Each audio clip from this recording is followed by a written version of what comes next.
दोस्तों, क्या आप जानते हैं कि अंडमान और निकोबार आइलैंड भारत की यूनियन टेरिटरीज कैसे बनी?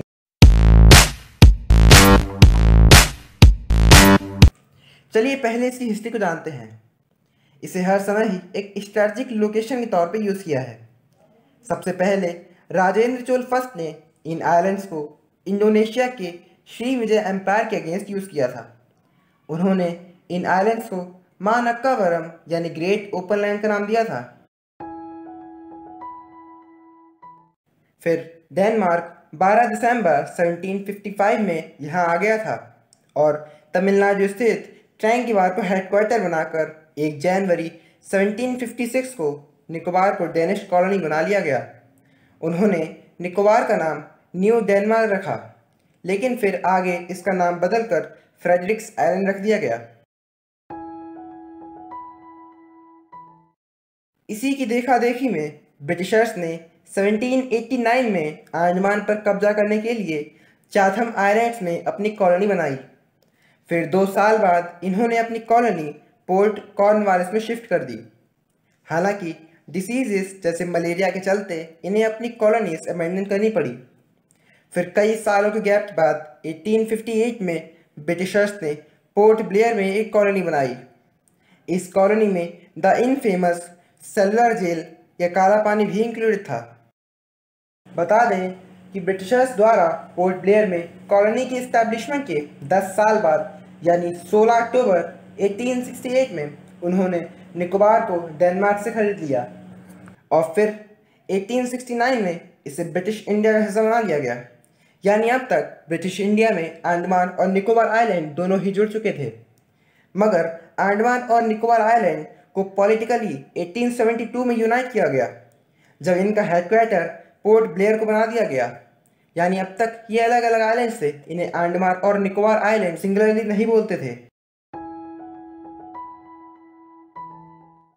लेकिन फिर कई सालों बाद 23 मार्च 1942 को जापान ने अंडमान आइलैंड को इन्वेड कर कब्जा कर लिया और ब्रिटिश कैदियों को सिंगापुर भेज दिया और काला पानी के भारतीय क्रांतिकारियों को आज़ाद कर दिया, जिन्होंने फिर इंडियन नेशनल आर्मी को ज्वाइन किया। आपको यह जानकर बहुत आश्चर्य होगा कि जापानीज ने यहाँ केवल 4 से 5 घंटे में ही कब्जा कर लिया।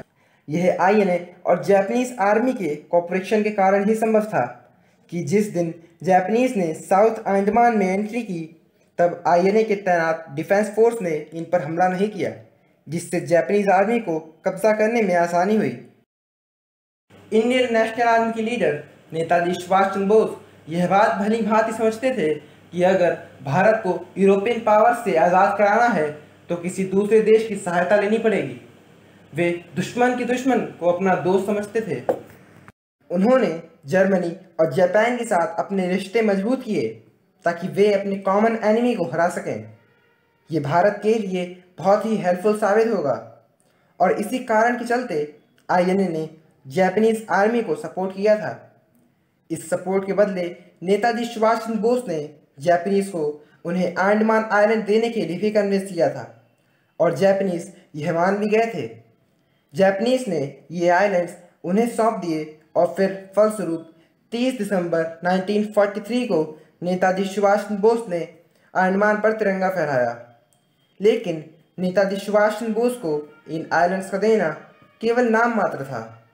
असली पॉलिटिकल पावर तो अभी भी जापानीज के पास थी, जिसके चलते वे लोग इसे कॉलोनी की तरह ट्रीट करने लगे और वहाँ के लोगों को मारते और लूटते थे।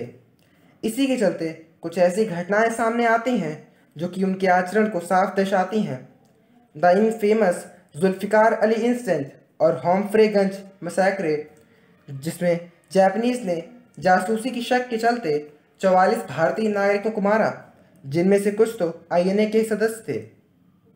ऐसे इंसिडेंट जानकर कुछ 2000 इंडियंस का आंकड़ा सामने आता है जो जापानीज ब्रूटैलिटी के चलते मारे गए।